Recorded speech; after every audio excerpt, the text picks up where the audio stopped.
তো বিশ্ববিদ্যালয় প্রশাসনের সামনে তাদেরকে ছাত্রদল অতর্কিত হামলা করে এবং আহত করে। সেটা মূলত বিশ্ববিদ্যালয় প্রশাসনের প্রোগ্রাম ছিল এবং ইউজিসি চেয়ারম্যান ওই প্রোগ্রামের মেহমান হিসেবে এসেছেন, জুলাই নিয়ে প্রোগ্রাম। তো সেখানে আমি যতটুকু তথ্যপাত্র জানি, ইনকিলাব মঞ্চ এবং দস্যুর প্রতিনিধি যারা আছেন তাদের পক্ষ থেকে কিছু প্লে কার্ডে, যেহেতু জগন্নাথ বিশ্ববিদ্যালয়ের দ্বিতীয় ক্যাম্পাস নিয়ে ইতিপূর্বে অনেক আন্দোলন হয়েছে, অনেক কিছু হয়েছে, বাট এটার কার্যত আসলে খুব বেশি অগ্রগতি হয়নি।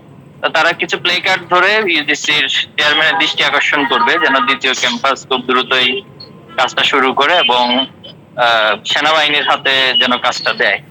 তো আমি তথ্য যতটুকু পেয়েছি, যখন তারা সেখানে প্রবেশ করবেন, ছাত্র দলের যারা ছিল তারা তাদেরকে বাধা দিয়েছে এবং বাধা দেওয়াটা একটা হচ্ছে যে নর্মালি না, তোমরা ঢুকিও না, এখানে যেতে পারবা না এমন না, বরং কোনো মানে পূর্ব ঘোষণা ছাড়াই হচ্ছে গায়ে হাত তোলা, যেটা আপনারা দেখেছেন যে পরবর্তীতে সেখানে ডক্টর জিএস ছিলেন, নির্বাচিত প্রতিনিধিরা ছিলেন।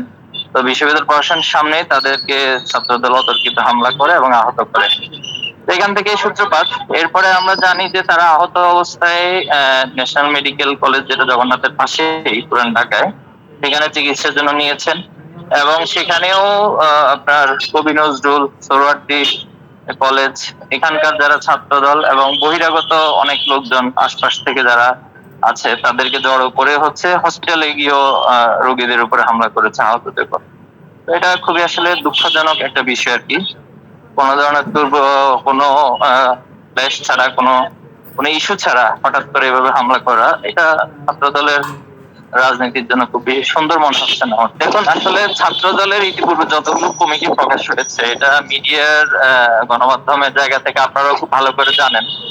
ঢাকা বিশ্ববিদ্যালয় থেকে শুরু করে জাহাঙ্গীরনগর ম্যাক্সিমাম কমিটিগুলোতে একটা বড় সংখ্যা যারা অতীতে ছাত্রলীগ করেছে, শুধু ছাত্রলীগ করেছে না, কর্মী পরিচয় না, বরং তারাও বিভিন্ন ছাত্রলীগের কমিটির লিস্টেড নেতা ছিলেন। তো এই জায়গাটা আসলে ছাত্রদল ছাত্রলীগকে পুনর্বাসন করছেন, যেহেতু আসলে দীর্ঘদিন তাদের কার্যক্রম ছিল না ক্যাম্পাস গুলোতে, এবং শিবিরের মতো যে তারা কৌশলের নেতা কর্মী নতুন করে রিক্রুট করবেন সেটাও তারা করতে পারেন নাই।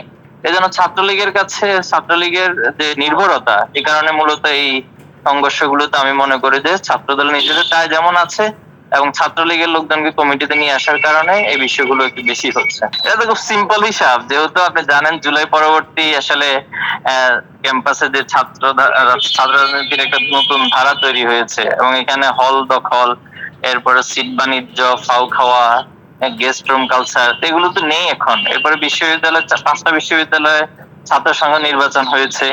তো সবকিছু মিলিয়ে ছাত্র দলের একটা কষ্টের জায়গা হলো, অতীতে ছাত্রলীগ যখন ছিল তারা পুরো ক্যাম্পাসকে নিজের দখলে রাখতো, এবং ছাত্র দলও অতীতে তারা যখন বিএনপি ক্ষমতা ছিল সেভাবে রেখেছিল, এটা 91, 96, 2001।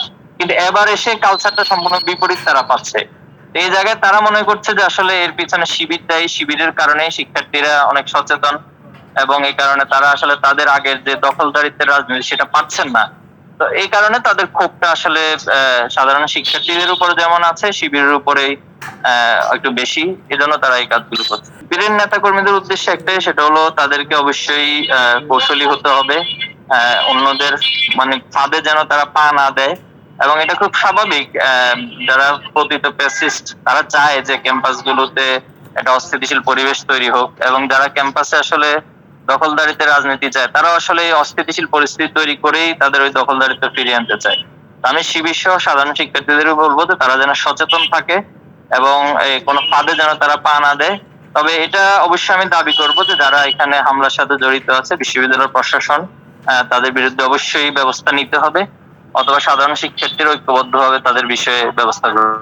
পুলিশের ক্ষেত্রে আসলে 5ই আগস্ট পর্যন্ত আওয়ামী ফ্যাসিবাদের দোষর হিসেবে প্রশাসন যেভাবে কাজ করেছে নির্লজ্জভাবে, তো এগুলো তো ইতিহাস আমরা জানি। তো 5ই আগস্টের পরে আসলে কোনো মানে পুলিশ প্রশাসনের যে একটা সক্রিয় ভূমিকা থাকার কথা, মানে গত বছর 5ই আগস্টের পর থেকে বলে আসছি যে পুলিশ প্রশাসনের একটা রিফর্ম দরকার, এখানে ভালো একটা মানে তাদের ভিতরে যেন শুদ্ধিটা আসে, এজন্য মানে সরকারের পক্ষ থেকে উদ্যোগ নিতে হবে।